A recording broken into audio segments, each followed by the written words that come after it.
What's up, AfterBuzzers? Welcome back to one of my favorite AfterBuzz shows. It is our mini spotlight series. I'm your host, Jamie Gray, and our next guest is an actor, producer, and she is the creator of her own theater production company. I mean, come on.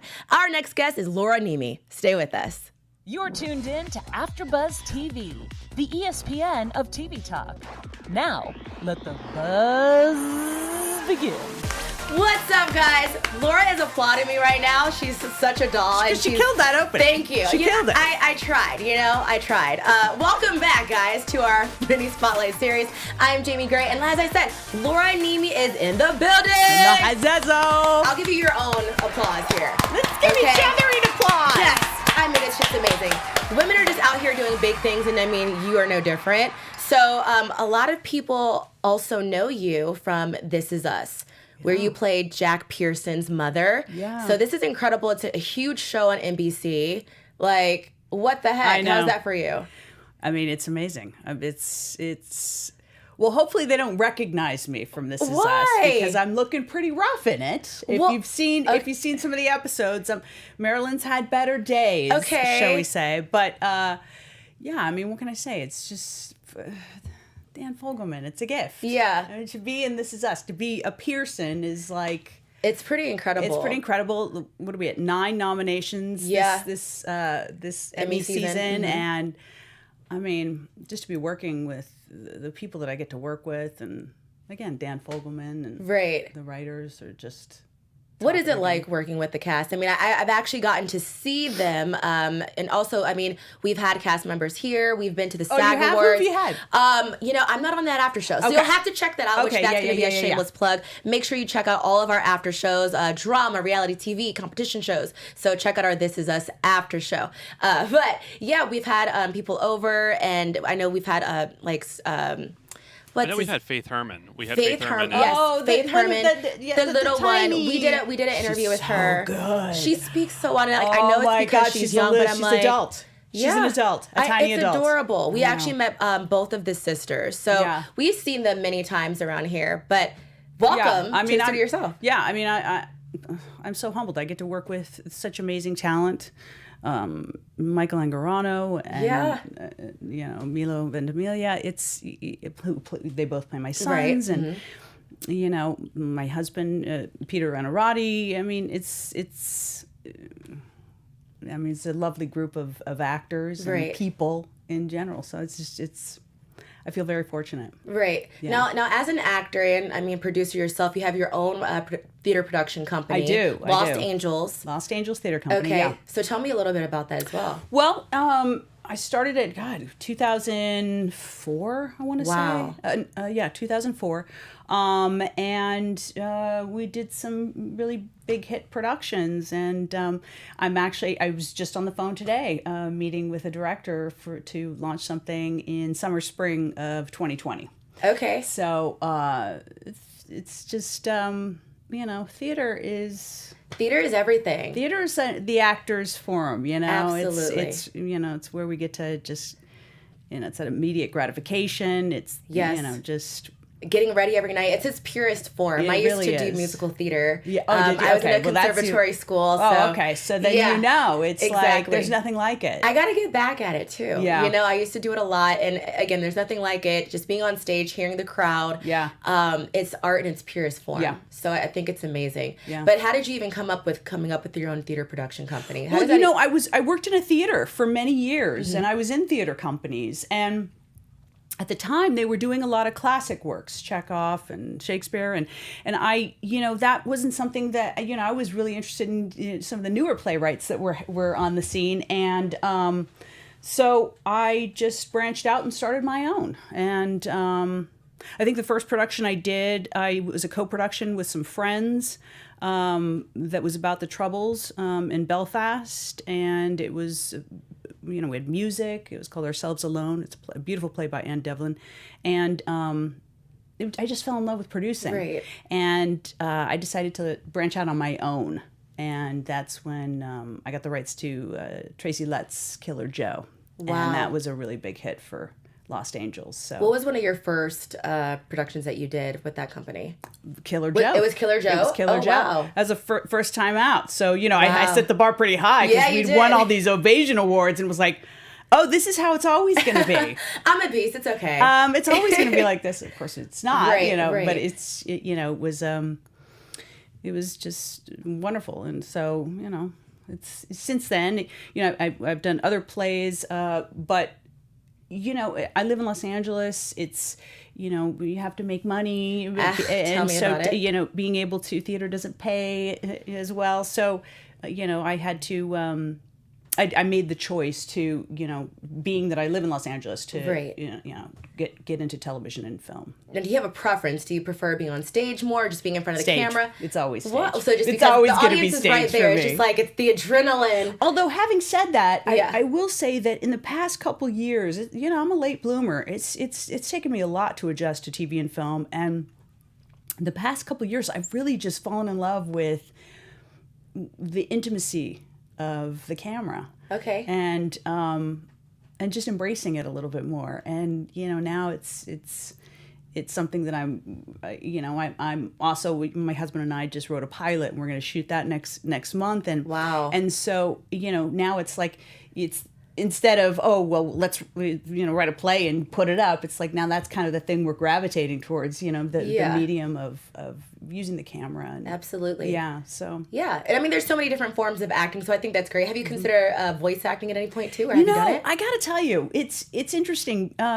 That is just something that has never spoken to me. You have a great voice. Come on. I just, it's not been my thing. It's a whole other ball of wax. A whole new world. It really is. Yeah. And there are amazing voiceover actors Yeah. that just are killing it, and it's its own career. It is. Do you know what I mean? So, that takes its own focus. So.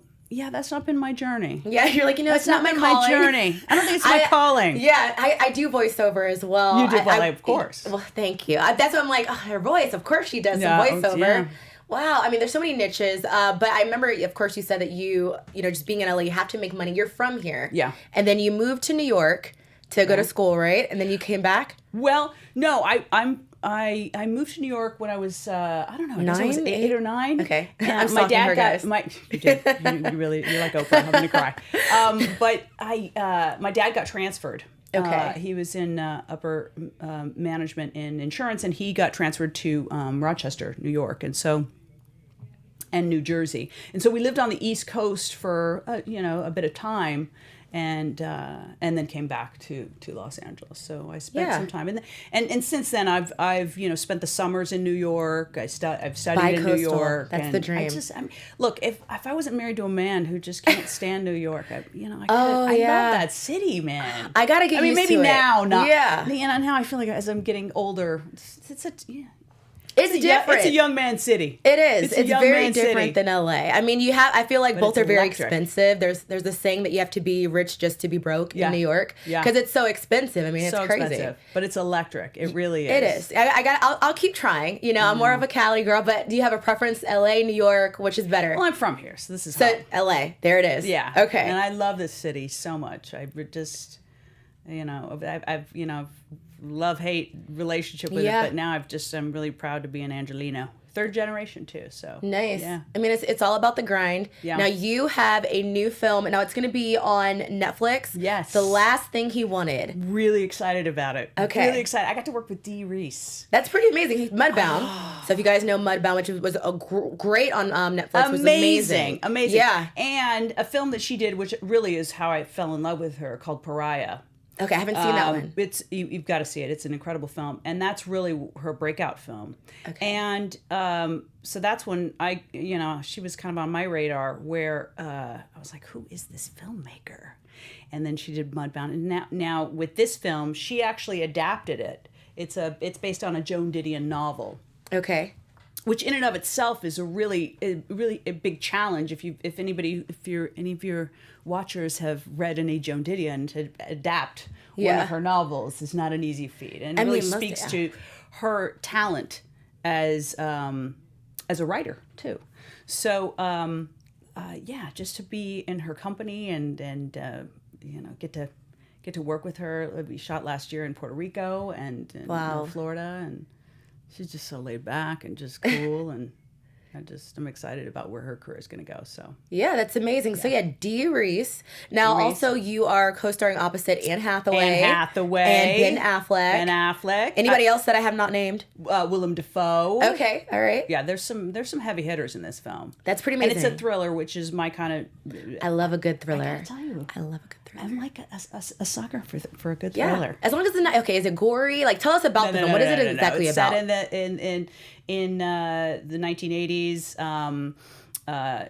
during the Reagan years. I play Anne's coworker from the Washington Post. Okay. And it's just it's a fun film. I think it's going to be one of those films that's just going to do very, very well. Yeah. All right, I'm excited about it. So you have The Last Thing He Wanted. Now, I also heard about an indie film where you are also starring. Let's go here. Those Who Wish Me Dead, starring Angelina Jolie, directed by Taylor Sheridan. Tell us about that as well. I just finished shooting that. Taylor Sheridan, who's killing it right now as a director, Yellowstone, and just it's so exciting. I shot that in Albuquerque and with Angelina, who's just the coolest. Yeah. How cool? Like, I mean, is she as cool as her very down to characters? earth. Yeah. It's very, very, very down to earth, very approachable. All the things you get. You never know what to expect when you go on set and you're working with different actors, and especially at that level, and she's just really down to earth, very approachable. Just just very, very open. Okay, so open how? Just sharing, she was very forthcoming about, how she's going to take some time. Right now she's focused because I asked her about directing. Yeah, okay. Because I think she's a fantastic director. And so she said, right now I'm just kind of taking time. I'm going through a divorce right now. So I'm just kind of regrouping. And I was just like, how approachable, how wonderful. How relatable as well. Relatable. That's what we like, when stars are the more relatable, they talk more about what they're going through. Exactly. And I think LA is good for that too. There's so many stars, it's like, you start to see them all the time. It's like, they're like all of us in a sense. Yeah. Maybe a little more, but Yeah, absolutely. But yeah, I mean, so many things going on for you. So now for Those Who Wish Me Dead, when can we expect to see that? I think that's coming out spring of next year. Okay. And that's about, again, the genre is a thriller. It's about Montana firefighters, and I play a reporter during that time who's investigating. Oh, nice. Can you give us a little bit of a sample? I mean, we do report everything here. She's like, you're gonna have to wait for it. You're gonna have to wait for it. Okay. You're gonna have to wait for it. But I'm really excited. I'm gonna start a new project in the fall with a new director who is up on the scene right now. In a project that is just a wonderful story that I'm excited. We're gonna be shooting in Texas. And so that's coming up in the fall for me. And like I said, I'm doing that. My husband and I are working together for the first time. It's been on our list forever. He's a writer. Yeah. He's written many video games, and he's written scripts and plays and whatnot. And it's been on our list for years to collaborate and do something together. And so we've finally taken the plunge. Yeah. Let's see if we're still married. Oh my! I know. I was like, so wait a minute. If you guys are working together, I don't know. But I mean, there are couples who can make it happen. So, I don't know. Oh my gosh! She's like, listen, I'm actually just gonna forewarn you here. You got this. Oh my God! The laugh. No, we'll be married. I heard the laugh. Well, I mean, you do in so many genres, from comedy to drama, now thriller. I mean, is there a certain genre that you have not touched that you want to get into? I'd love to do a biopic. I'd love to play a real person. Okay. I know that sounds bizarre. I don't know. I'm not like Sally Fields, where I was like, I always want. I know that I want to play Mary Todd. I know that I want to. I don't know, but I was recently asked the question, have you ever played a real person? And the only thing closest to that has been when I was in the movie Jobs. I played his secretary, who was based on a real person, but not really. In the script, it was very vague. So I really couldn't say that. So I don't know. It started me thinking. Like, how cool would that be to have to have that responsibility of some playing a real person, someone's life. That's pretty sensitive. Yeah. But I mean, you never know. I'd say manifest it, put it out there. Right? Yeah. I'm putting it out into the universe. Laura Niemi. All right, so I mean, okay, so you have This Is Us, The last thing he wanted. Now, Yep. are we expecting that in December? When can we expect that? Well, I think, fingers crossed. Okay. Hopefully at Sundance, but we'll see. All right. The beginning of next year, we're hoping. Yeah. Okay, awesome. I mean, she's booked and busy, guys. Anything else that we should expect from your theater company, or just any other dates we should know about? In the talks right now. Hopefully spring, summer 2020, there'll be a new Los Angeles Theater Company production, which I'm really excited about. Excited about. I got to be on the lookout for that, and you guys do too. Now, before we go, Laura, please let people know where they can find you on social media. I'm mostly only active on Instagram. I'm not That's really fine. a Twitter I'm all person. about IG. Laura Niemi. Laura Niemi on At Laura Instagram. Niemi? On Insta. Awesome. At Laura Niemi. All right, I gotta, of course, follow her. You guys do too. Now, you can also follow me on Twitter at It's Jamie Gray, or on Instagram at Jamie Gray, Jaimi. Thank you so much, and thank you, Laura. Laura Niemi, everybody. Thank you, Jamie. Thank you. You did great. Take care. You too. Our founder, Kevin Undergaro, and me, Maria Menounos, would like to thank you for tuning in to AfterBuzz TV. Remember, we're not just the first, we're the biggest in the world, and we're the only destination for all your favorite TV shows. Whatever you crave, we've got it. So go to AfterBuzzTV.com and check out our lineup. Buzz you later. The views expressed herein are those of the hosts only and do not necessarily reflect the views of AfterBuzz TV or its owners or principals.